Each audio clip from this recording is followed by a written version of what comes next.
Welcome to Just the Worst Movie Review Podcast, episode number 20 to be perfectly exact. I'm your host, Bully Donnelly, who you can find at joeblow.com. This is Infamous, and right here at Just the Worst Podcast. And as the title of the show states pretty specifically, here on the show, we review movies. Like to talk about all the latest big releases coming to hit your theaters, your neighborhood theaters, locally or nearby this coming weekend. And every single week, we like to bring in sort of a new critic, somebody else to offer up their perspective, their opinion, their point of view, as we give you something fresh to talk about the newest movies that are hitting. And this week, I've been after this dude for a while because he's a fantastic writer. Been following his work for quite some time. Formerly of Slash Film, he is now currently found on IO9. You can also follow his work on Twitter at Germain Lussier. Germain Lussier. So thank you very much, dude, for taking the time out today. Oh, man, thanks for having me. Yeah, I would have loved to talk Star Wars, but life got in the way there, as tends to happen. But this is a good week, too. We got a couple of really interesting, highly anticipated movies, so I'm excited. Yeah, that was the first film I came after you on. I was like, who wants to talk Star Wars with me? And everybody was looking for it. Everybody was like, I would love to, but I can't make it work. So around about this particular week, I sought you out, and I was like, this, I think, would be a great time to have you on. Because like you said, two pretty anticipated films that have been in the works, or people have been seeking to actually come to fruition for a while. And as a result... Yeah, a really long time. and as a result, I thought it was perfect to sort of have you on this particular show. So before we get started, as we like to explain every single week before we get into the brunt of the show, we call ourselves Just the Worst Movie Review Podcast, not because we're bad. Look, everybody likes to say that they are the best, most amazing, most incredible podcast that ever existed. We will set the bar low and be a little bit self-deprecating in nature, and we'll just claim to be the best of the worst. And with that said, look, we don't go out and just pull anybody off the street. We pull out people who have a reputation for writing about film, talking about film, and being involved sort of in the community of film criticism. So, Germain, let everybody know sort of your history with writing about film and how you got to the point you're at today. Sure, no problem. Well, I mean, I've been at it for longer than most. I mean, when I was in second grade, there's a video of me saying I wanted to be a film critic, and I've always wanted to be a film critic. And I was a film critic, my high school paper. I went to school at NYU not because it was cool in NYU, that helped, but because they had a major called Cinema Studies, which was film theory, history, and criticism. So I majored in that in college. From there, I did internships at Premiere Magazine, Entertainment Weekly magazine. Then I worked for like CountingDown.com online at that time. I sent some like reviews like Ain't It Cool when I was in school. And then, got a job at a newspaper. I worked there for about 6 years covering entertainment. And that was all in New York. Moved to LA. Didn't want to get back into journalism. I felt it was dead, but I was sort of focusing on print. I didn't really even think about going online, but I was reading at the time, Joe Blow, Coming Soon, Slash Film, Cinematical, Ain't It Cool. I was reading all the sites. I didn't think I'd ever become a part of it. Then one day, I saw somebody who was looking for a writer. It was actually on Collider.com, and I was like, hey, this is my background. And they were like, oh my God, you should write for us right now. And I was like, cool. And so I started doing that a little bit on the side, and then, worked at Slash Film for about 5 years, and that was just the best. It was one of my favorite sites. It still is. And but it was time to move on. And now I'm at IO9, and we just merged with Gizmodo, and it's awesome. I'm having a lot of fun writing about movies, talking to celebrities, visiting sets. And so, I've been doing this for, like 10 years. It's been great. I love it.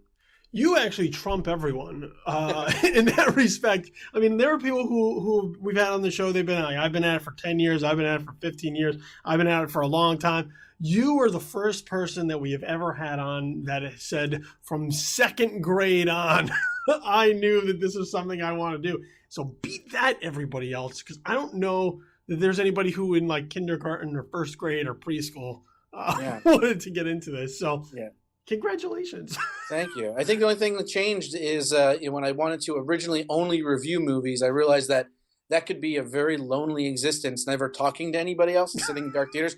So that's now just a side thing that I do in addition to, coverage and writing and news and stuff. So it's expanded out from that original 8-year-old dream, but it's better than I can imagine. Well, and also congratulations on moving up to IO9. Slash Film is a fantastic site for anybody who has never checked it out. I don't know why you're listening to this. If you are a listener to this podcast, you absolutely are familiar with Slash Film and did tons of great work there over time. And I know every once in a while, it's time to move on. So congratulations on IO9, and hopefully we continue to see more excellent work there from you as you progress in your career. Thank you. I mean, most of my excellent work over the last couple of weeks has been about the first movie we're going to talk about, so that works out. Well, there you go. Yeah, everybody. That's all anybody's been talking about is Deadpool. Yes, Deadpool is the first film that we are going to talk about. And look, the past few weeks and months, you probably could not travel more than one page or so on the internet without getting smacked in the face with a piece of Deadpool promotional material. That's how much 20th Century Fox has been pushing this film. But Deadpool, of course, the long in development superhero film from the Marvel universe, I guess. Not the Marvel Cinematic Universe that comes from Marvel Studios. This is a character owned by 20th Century Fox, sort of taking place more within the X-Men universe. So Deadpool follows the story of Wade Wilson, sort of a smart-ass, fourth wall breaking mercenary who, through experiments gone wrong, now has some special abilities that are called upon. And in this particular story, wants to hunt down the man who basically destroyed his life, both professionally, personally, romantically, and sort of figure out how that also may weave in or connect with the greater X-Men universe that 20th Century Fox has been building. Ryan Reynolds has been Deadpool for quite some time, initiated the character back in his first appearance in X-Men Origins Wolverine, in the travesty that film was. Miranda Bachran plays his love interest, and Ed Skrein plays the villain Ajax, with also T.J. Miller, Gina Carano, and several others making up the supporting cast. So considering that we have been waiting for Deadpool to come about, an R-rated superhero film of a very popular character, how exactly did Deadpool play for you? Well, like you said, we've been waiting for this character a long time. But when you look at the history of cinema, it's not that long of a time. Like you said, we just went through my stuff. And in that time, I watched a lot of movies. And I feel like Deadpool is a very entertaining film. But I think it is not more than really kind of a blip when you look at superhero films in general. I think it's entertaining. I think it's a little too aware of itself and a little too happy to step on the shoulders of the past. I mean, it's there's a lot of entertainment stuff in here, but like I feel like it's hard because I like the movie, but the only things I'm talking about with it are not the positive things. It's that everybody's saying like this movie is like so revolutionary, and I'm like, you've never seen Blazing Saddles? Like this has been going on for like 40 years. People have been doing this stuff. And, people saying it's an R-rated, a superhero movie. I'm like, yeah, there's been 2 in the last, 10 years that are great, and they got sequels. You know what I mean? Like, it's not the most revolutionary thing. Now, combining them, yes, done very well, and extremely true to the character, where if you read a Deadpool comic book, every single line is a joke when he's speaking. And the movie is very, very true to that. But watching it, I felt battered with it, where I felt like, it was swinging at every single pitch, and I think it sprayed them all over the field, single, double, triple home run, strikeout, all over the map for me. But I do love the structure of the film. I think it really has a great momentum. I mean, the fact that it is a smaller movie and it did take so long really got that script up to a level where the movie is like an hour, 40 minutes and feels like, it feels like, an hour long. It moves so propulsively. And I like the romance in there as well. But to me, I just felt you could have called it on the nose, the movie. It never did anything to really truly surprise me. It entertained me, but it didn't blow me away. Yeah, I would agree with you that this is a film that doesn't really try to leave anything on the table. This is a film that's like, if we're gonna make a Deadpool movie, and this might be the only one we ever make, we're putting everything that we can into it. We're putting all the jokes on it. We're putting all the smart ass remarks, pop culture references. We're gonna make this thing as meta, self-referential, self-aware as we possibly can to try and speak to the character. Now, what I will say is, it feels fresh and different in the current landscape of superhero films, which is, everything has to sort of fit the model. It's got to fit the universe. Everything has this samey feel to it. And in that way, I think that's where Deadpool sort of breaks out. Not because it's different in the grand scheme of superhero comic book movies, but because of what sort of dominates and has become the norm now. That, I think, is where Deadpool maybe gets a little bit more due than it could possibly deserve, because of what the Marvel Cinematic Universe films look like, what Batman v Superman kind of looks like, even how the X-Men films tie together. This is something that has connection to the X-Men films, by the appearance of Colossus, as well as Negasonic Teenage Warhead, but it also doesn't want to be that. It wants to be something completely different. Look, I was really entertained by it.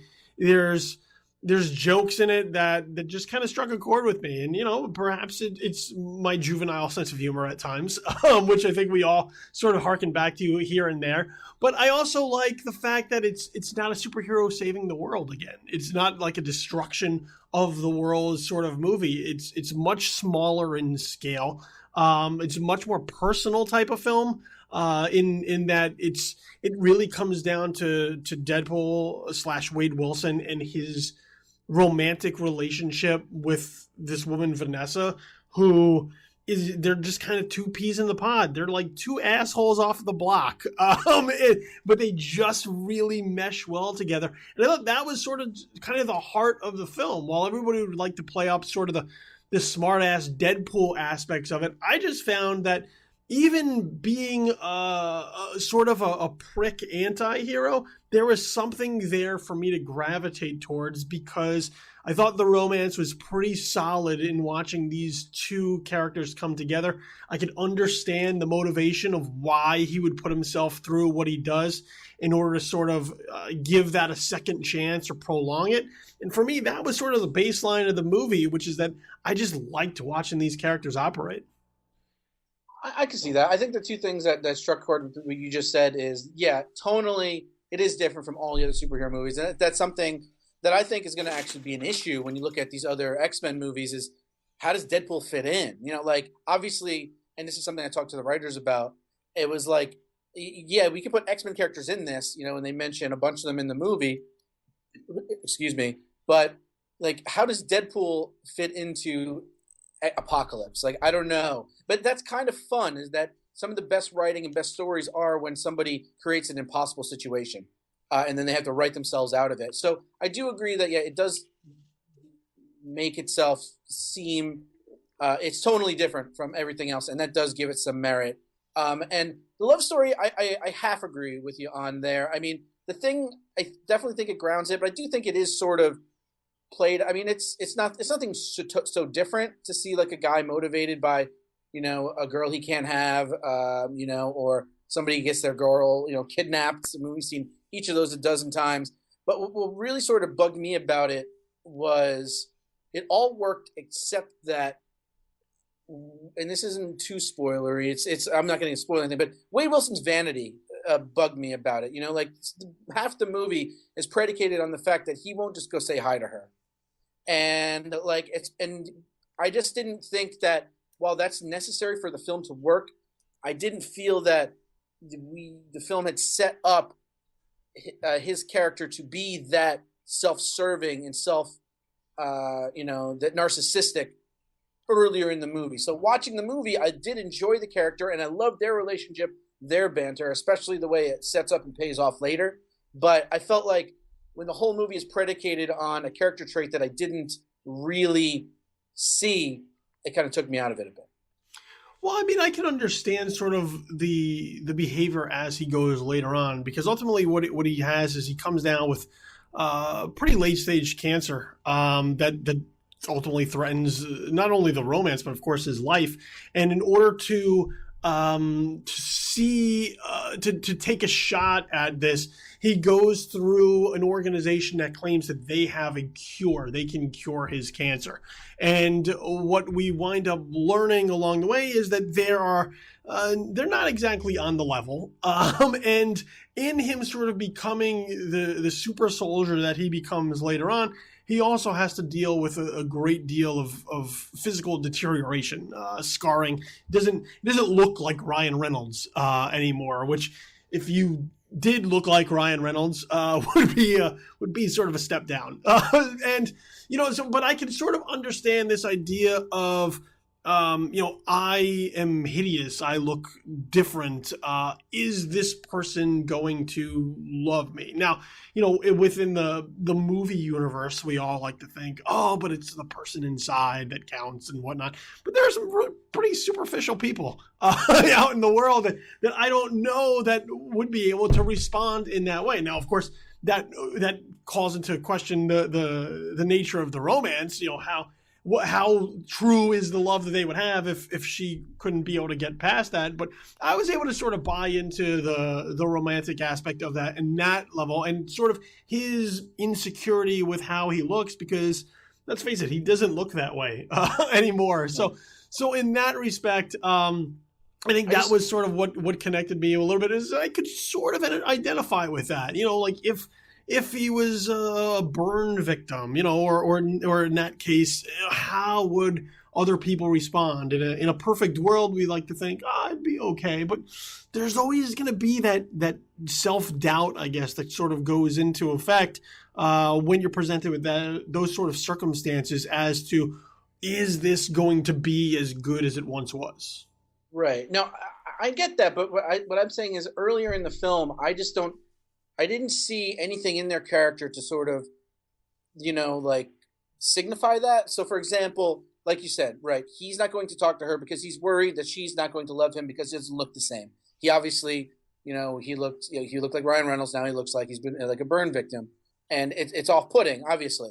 But the whole beginning of the movie, he is this like confident, I don't care about anything kind of guy. There's nothing in there that shows any lack of confidence, and when with her, yeah, there's absolutely a thing where she's a stripper or whatever. She could definitely be very, very superficial. But their love that you see on screen is so pure and so it's just so believable and real that I kind of believed as a character that she wasn't superficial. So that like, I feel like it sets you up for them to be these really kind of defined characters, and then the second act sort of twisted that, and it was, again, not a major flaw with the movie, but just something that afterwards I really thought about when I was thinking about, like, why didn't I love this movie like everyone else did? And I think it was that major plot point, character development didn't quite land for me, as well as the surplus of humor and pop culture references, which I love, and I have one of the most terrible, offensive sense of humor there are. But I honestly think the movie, in that aspect, didn't even go far enough. I mean, and that's not really a knock on the movie, because it goes pretty far. You're pretty happy with where it goes. But I mean, how do you have an R-rated movie about this and they don't drop the C-bomb? Like, that's the dirtiest word. Why don't you just do it? Like, go for it. Like, let's do this. And I don't know. Like, so I just felt like everything. It's almost like it wants to be the dirtiest, filthiest, craziest movie ever, and it's sort of exactly it's if your mom was to make the dirtiest, craziest movie ever. Anyone's mom, not like your mom, Billy. Not like we're not going down that road. It's like this is the movie she'd make. It's like the dirty movie that you would think it was gonna be. I don't know. I mean, it is dirty, I guess, within control, like with control. Yes. It's not Oh, and in that way, it can sort of get away with a lot of the stuff that it gets away with, and sort of promise it being a certain way without going too far. I think it safely pushes the envelope, and I would agree with you. I mean, it doesn't go as far as people would believe a film like this would be. But part of that may be also expectations. And this is the first time I've ever heard anybody say not enough c words in a film before. Yeah, well, you're just thinking if you're going to be like the dirtiest, filthiest movie ever, that's the dirtiest, filthy word out there, right? And then to not use it, and it's just an example that just popped into my head because, like I said, I'm a deprived human being. But yeah, just I just thought it was like in that aspect, it's a tad cookie cutter. I mean, I don't want to again, I'm not going to spoil this, but there are a pair of end credit sequences, one of which was in the press screenings, one of which was not. So I don't know the truth of the second one, though there have been rumors. But the first one, as the credits were rolling, I'm sitting with my fiance, and she goes, "Is there a post-credit scene?" And I said, "Yes." I was like, I don't know for sure, but there has to be, right? This is a superhero movie. It's making fun of superhero movies. I said, it's probably blank. And that's exactly what it was. And the fact that I could predict that was like, I was like, that's the movie to me in a nutshell. It is, oh yeah, it does what it does, but it does it right down the middle. I mean, yeah, I mean, there are absolutely aspects that feel formulaic. Because look, if the format's not broken, why break it? Why go out of your way to break it? And look, and there is look, there's certainly a certain crop of people who will look at this and say, "Oh my God, look, it's so much different than anything out there." And on the surface, sure, absolutely. There are things that it does that other superhero or comic book films do not do. And that's and look, and primarily they were able to take some of those risks or push some of those envelopes because it is a moderately priced, a moderately budgeted superhero film. You know, you can do some things with it that you can't do, like you couldn't do the Avengers like this. There's too much at risk for Disney and Marvel. But a smaller film, maybe a lesser known character, you can absolutely do some of this. But you break it down and you just look at the blueprint of it. You have an origin story, you have a love story, you have a villain who for me I love. I thought Ed Skrein was perfectly vicious as Ajax here, and as a result, sort of gives some credence, puts some meat on the revenge tale. But yeah, you break down those elements and you could say, I've seen this before. Now, that doesn't mean that it's bad. I think sometimes movies get knocked too unfairly for being quote unquote predictable, as if every movie is supposed to surprise you. But I think for what Deadpool does, it does it well. And look, I would probably share in your deprived sense of humor. That for when I can go to a movie and it will quote unquote offend people, I get a kick out of some of that because I'm not one that's easily offended. But I think Deadpool is. I think the humor is there. The violence is there. Not that I'm saying like all films must be bloodthirsty violent, but I think it works that element as well. It's just sort of an overall cool package, I thought, for a film of this nature. Is it going to be one that blows people away? I don't know, but I think if you sit in the theater and you watch it, you have a good time. Yeah, I think so. But I do think the one thing I want to touch upon there is that you talked about like, if it ain't broke, don't fix it. And of course, totally agree. Some of my favorite movies are the exact same movie over and over again. But Deadpool is the movie where you could go crazy with it. You could have done something different. I mean, Ajax as a villain, he's kind of villainous and he's a nice match for him, but give me more than 2 sentences of what that character is. He's a guy who can't feel pain and does science experiments. He's not a particularly interesting villain. There isn't a particularly interesting villain in the film outside of maybe Deadpool himself, because he's not a hero. I don't know. I just felt like it played a little too safe. I think audiences are really going to enjoy it. I think those audiences, I'm hoping that those audiences come out, and then with the second one, we can really see what this character could do. Because I think for as R-rated and as crazy it is, it still plays things a little safe. Yeah, that's where I'm willing to cut it a little bit of a break. Is typically the first films really start to feel out who the character is, what the character can do, and sort of how the universe operates. We saw that with a number of other films. The Nolan Batman film is the first film is sort of like, let's figure out what the rules are before we really go full blown. That was a particular film that started to do that. The X-Men films, even the first X-Men film just sort of examines what it is before X2 sort of goes a little bit further. Even the Sam Raimi Spider-Man films, the first Spider-Man film just sort of sets the tone, and then the second one really grabs it. I find when we have these superhero films, with the exception of, I think Guardians of the Galaxy and the first Iron Man, which I think just hit the nail on the head right out of the gate, usually it takes that second film to really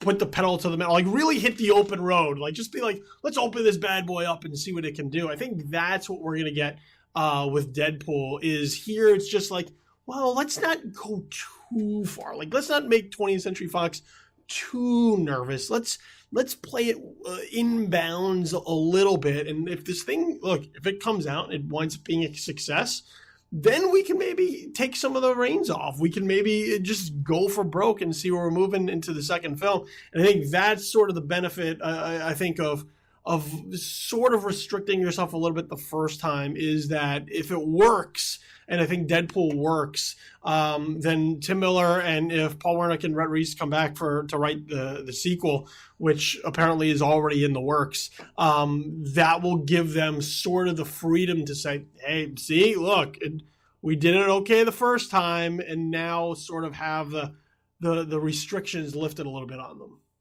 Yeah. No, I think you're right. I think that's going to happen. And I do think this one's going to be a hit, no matter what reservations I have about it. And look, and I'm also a fan of any movie that can sort of restrain T.J. Miller. Well, T.J. Miller plays T.J. Miller again in this movie, and I'm kind of fine with that. I mean, yeah. It's a much more calm T.J. Miller. Like he still has some of the comedy aspects that you would get from a T.J. Miller character, but I felt that he's a little bit more mellow than I'm used to seeing a T.J. Miller character be, and that sort of surprised me. I was like, okay, I guess Ryan Reynolds needs the spotlight to be Deadpool, and T.J. Miller can't out Deadpool. So a nice mellow T.J. Miller performance for me. I count that as an added bonus. Yeah, I think everybody sort of has to be the straight man when your lead character is Deadpool. Yeah, and for T.J. Miller to be that, I think it's crazy. Yes, and also sort of probably cruel to T.J. Miller. But overall, I think we can both agree Deadpool does pack entertainment value to it. Whether or not it will live up to the hype of what we normally get when any sort of new superhero or comic book movie comes out, which is of course best superhero movie ever. I don't know that Deadpool is there, but I think you'll like it. But I do think a lot of people are going to say that, and those people need to take it down a notch. Those people said the same thing when Thor: The Dark World came out. Exactly. so that's just their enthusiasm. They're drunk on enthusiasm. So two pretty solid recommendations here for Deadpool. The second film we're going to talk about is the long-awaited sequel. I guess it's long-awaited.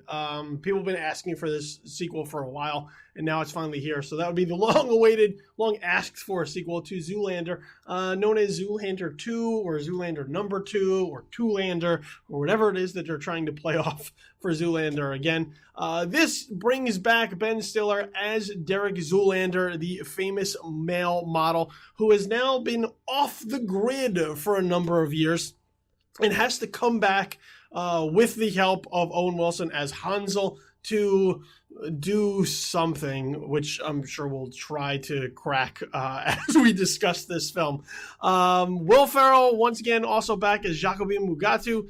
Penelope Cruz is now in there as well as an Interpol agent, and an unrecognizable Kristen Wiig also has a role, as well as a shitload of cameos up and down the film, whether they're pop culture icons or fashion people. There's a lot sort of stacked into Zoolander 2. So Zoolander 2, did this one play as well for you as Deadpool did? You know what? It did. I'm alone on this island over here, but so far critically, I really enjoyed Zoolander 2, and here's why. I mean, first of all, like, I saw that movie when it first came out, and the first time I saw the first Zoolander, I'm like, well, that was stupid and not funny.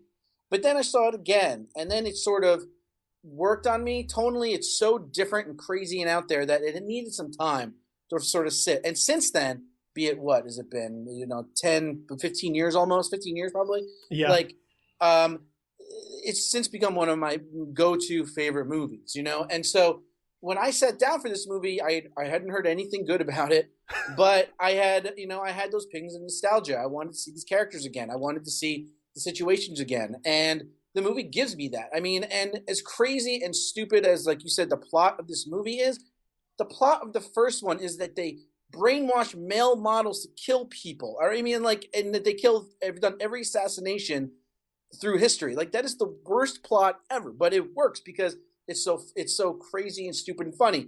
The problem with Zoolander 2 is that it's the exact same level of crazy, stupid, and funny, and it doesn't really do anything different. In fact, it does a lot of things exactly the same, which I know is definitely a contentious point that I would agree with. But I just laughed a lot during this movie, and I mean, I think I definitely know. I mean, like, I think Deadpool is definitely a better movie. It's a more complete movie if we're comparing those two, because they opened this week against each other. But I think personally, I'll probably watch Zoolander 2 more just because these are characters that I love so much.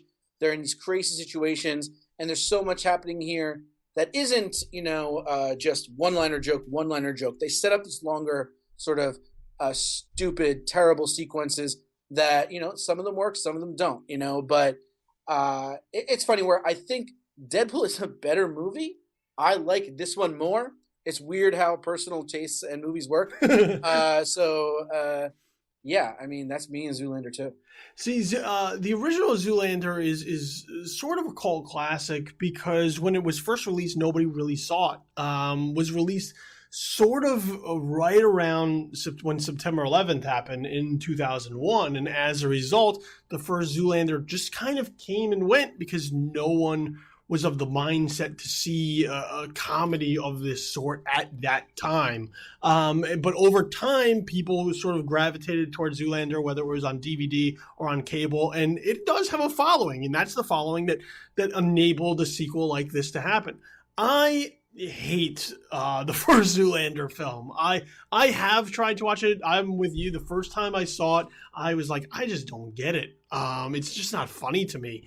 And I suffered through it, and I couldn't understand what anybody really saw in this film. And years later, as I do with a number of films that people are really adamant about, that when I have discussions, they're like, oh my God, you got to try it again. It's so good. I did. I went back to Zoolander within recent months, actually, and tried to revisit it. And it still played exactly the same for me. So going into Zoolander 2, I wasn't really anticipating much because of how much I disliked the first film. Now, here's where I will give Zoolander 2 credit. I laughed more in Zoolander 2 than I did in all of the first Zoolander. There are some jokes, particularly towards the front end of the film, that I thought landed pretty well. There's an opening cameo with Justin Bieber that I thought was hilarious. I mean, I was really laughing hard during the sort of the culmination of this sequence. And there's a couple of other, I thought, real nice comic touches that play upon location and the visuals that are shown with them. Those I thought were pretty clever. But as the film started to wear on, I just felt that Zoolander 2 started to run out of steam. They were trying to put a lot of jokes forward, and most of them are of the verbal nature. There's not There's not a lot of real visual gags that sort of go into Zoolander. A lot of it is just sort of the dumb intellect or lack thereof of the Derek Zoolander character. So I just felt that as the film went on, I was asking more from it because of the fact that I thought it started so well. And for me, the lack of a plot really started to take away from it, because now as the film is getting weaker, I want something else from different parts of the movie to sort of fill in that void. And really, in the opening sequence, all we get is some idea of protecting a chosen one. And it's not until about halfway into the film, after we sort of have gotten just a lot of meandering as far as sort of crisis of identity, but amongst the characters, that there is a greater mission, a different through line working itself through, that really the film never takes too much time to touch upon until sort of an exposition sequence to explain it, and then towards the end when they just sort of give you the climax of it. So as the film made its way, I thought it started strong, but as it made its way towards the end, I was just sort of petered out with the rest of it. Yeah, I disagree with pretty much everything you just said, but I understand. But I do understand.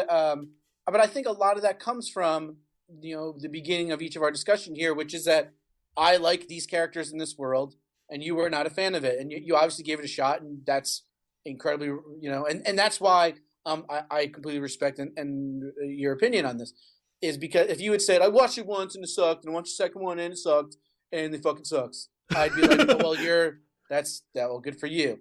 But yeah, I mean, so I get it, but I feel like these characters, you have to get their tone and like them. You have to like their idiocy. You have to like their stupid quirks. You have to like the fact that it's funny that Hansel has sex with like 8 people at once every time, and they're all different races and sizes and breeds, like genders. You have to think that that's funny, and it's stupid, and me saying it makes it not sound funny, but I laughed every time, and then like. And yeah, it is a lot of the verbal stuff, but visually, I mean, the movie about the fashion industry, so pretty much every costume and every scene is a visual joke. Like, like when the Don whoever comes in and he's wearing like that shirt, Derek Zoolander, that pops out. That's a hilarious thing. Every time Kristen Wiig's on the screen, it's a hilarious thing. Where Mugatu is visual, like for me, I think visually it's great. And I think you are right that it starts really strong with the Bieber scene, which I kind of wish they had spoiled in the trailers, because that would have been a great reveal. But there are plenty more of cameos, way more cameos. And then I love the opening credits, and sort of the way it bridges with the news. I thought that gave it a real propulsion, and then the fact that it's sort of jet setting around the world a little bit kept the momentum up for me. And yeah, the plot is I think it's sprinkled in there enough. It was sprinkled in there enough for me. It's a Zoolander movie. The plot is never going to be the most important thing. And the more idiotic and out there the plot got when we start to talk about Adam and Eve and the Garden of Eden and this mass conspiracy, like, yeah, it's something that if you don't buy in like right away, it would be like, screw this. Like, I do not care. If anything, I think they bring in Mugatu too late. And it's probably because Will Ferrell is such a busy guy these days. But,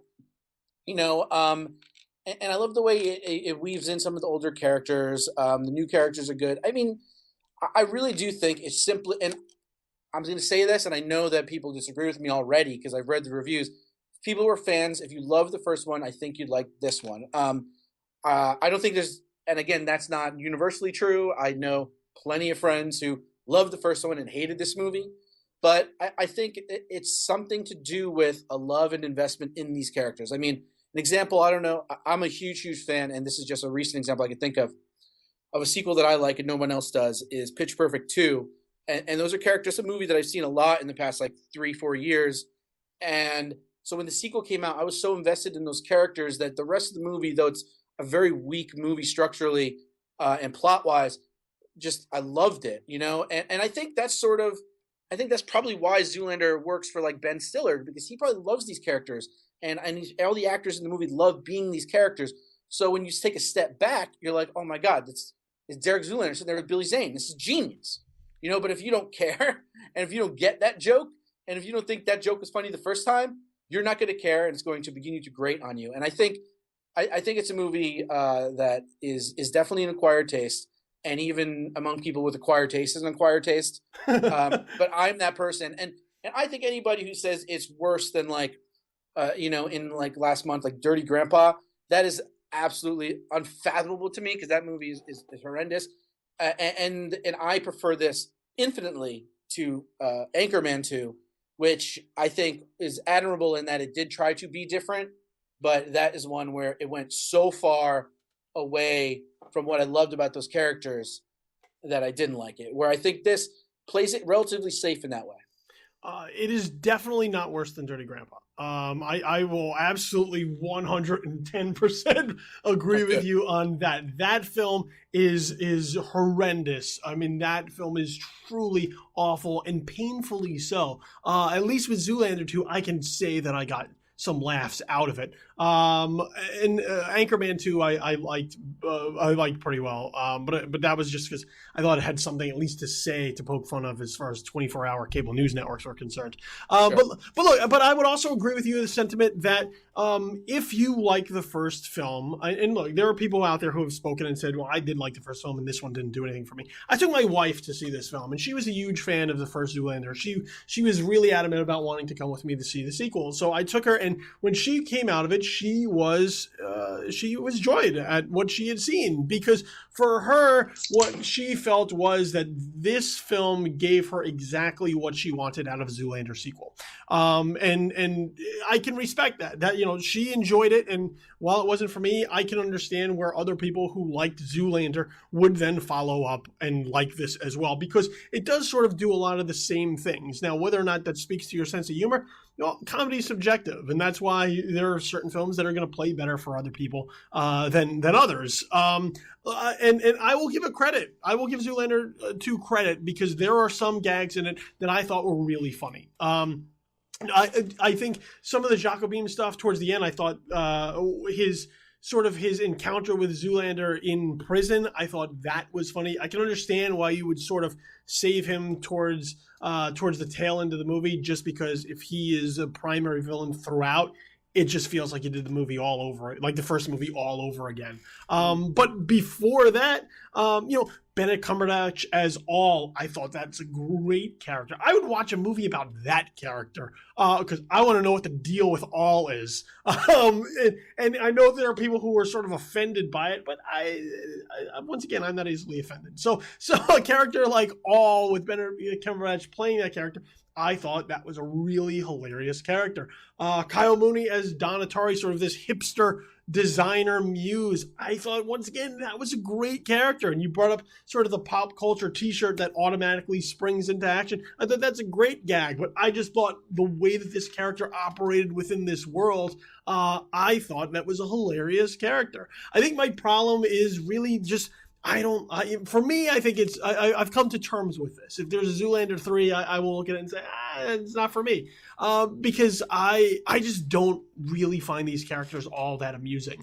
I think that they play sort of on this Dumb and Dumber kind of dynamic. They're Beavis and Butthead. They're Harry and Lloyd. I just find those duos to be more entertaining to watch. They're probably on the equal level of intellect as Derek Zoolander and Hansel are.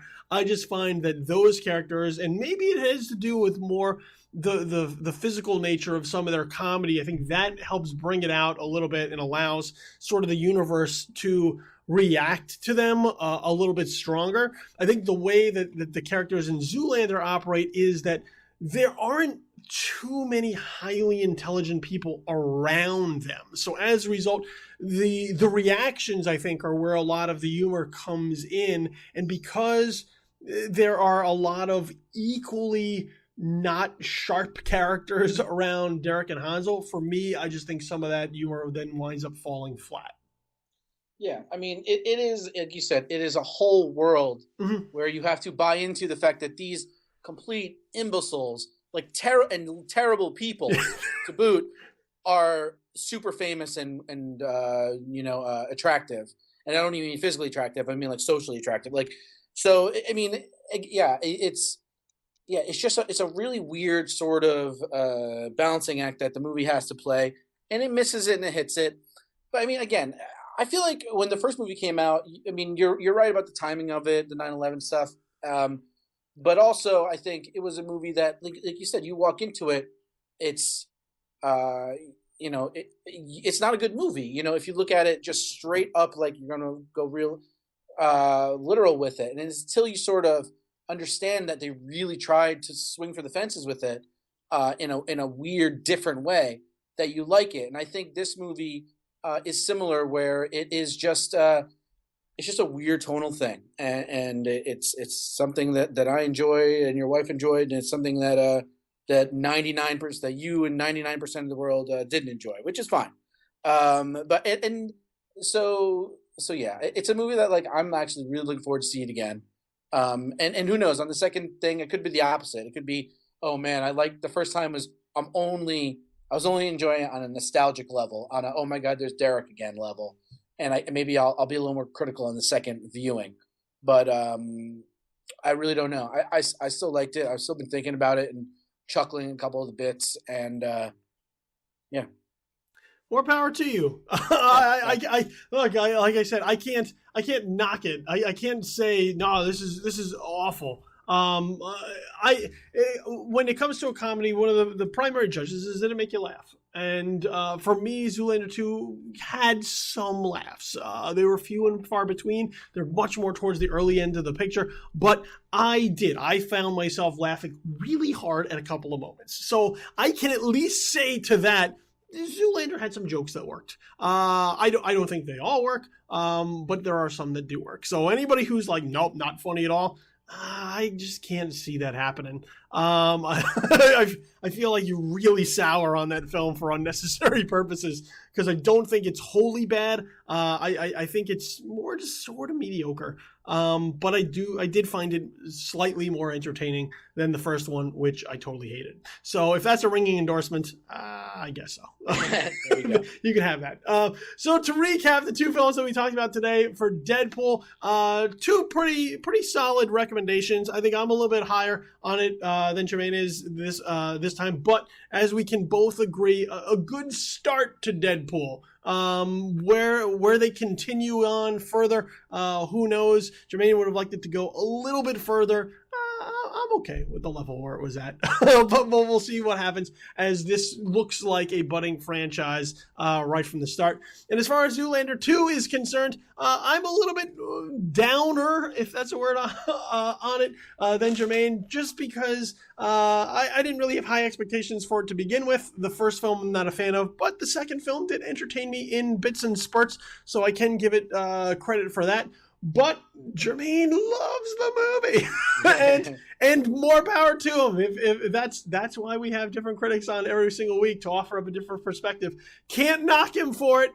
This is why film's subjective. You like what you like, and you don't like what you don't like. So there are going to be people out there who really connected with the first Zoolander film, who I think going to the sequel will give them exactly what they want out of a number 2, and that came out wrong, but out of a sequel, I guess. Yeah.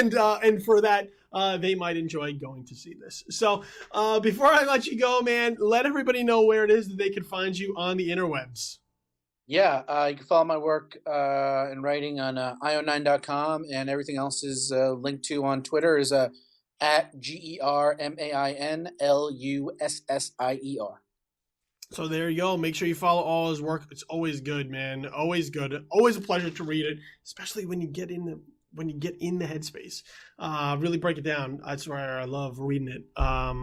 Whether it was back on Slash Film or now on IO9, always follow his work, so you do it too. And be sure to follow all our various social media accounts at JTW Podcast. That's the official Just the Worst Podcast Twitter handle. So at JTW Podcast. You can also follow the This Is Infamous Twitter handle, since now we're all meshed together. And that would be at Tis Infamous, TIS Infamous. And for all my random muselings and streams of consciousness, at Infamous Kid with 2 Ds at the end there on Twitter as well.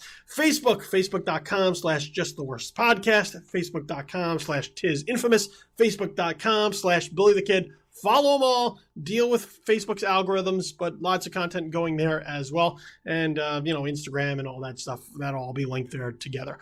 SoundCloud.com, that's where you can find the podcast. So SoundCloud.com/Just the Worst Podcast. All of our various shows and episodes are there. Make sure you download the SoundCloud app. You can get all of the shows right in your pocket. It fits right there, whether it's a tablet or your phone, so that you can listen to us anywhere at any time. ThisIsInfamous.com. We're in the rebuilding phase, so pretty soon we'll have all the RSS, iTunes, and Stitcher feeds all set up for your convenience. So just give us a little bit more time. We really had to take a sledgehammer in order to sort of build it back up, and that will be there soon enough. Follow all my work, regular basis, JoeBlow.com. This is Infamous on the YouTube page, where I have a video review of Deadpool right now, as well as here at Just the Worst Podcast. I want to thank my guest, Germain Lussier, for coming on. I'm glad we were able to make this happen, dude. Especially for this show. I appreciate it. Yeah, no, it's perfect. It's 2 movies that we have slightly different opinions on, so I'm glad it worked out. See, and we can do it and disagree civilly, like all people should. I've been your host, Billy Donnelly. This has been Just the Worst Movie Review Podcast, episode number 20. Go out there and find something to watch good, because there's plenty out there if you look hard enough. In the meantime, we'll be back next week with a brand new critic to talk about some new stuff. Have yourself a pleasant, immediate future. We're out. Peace.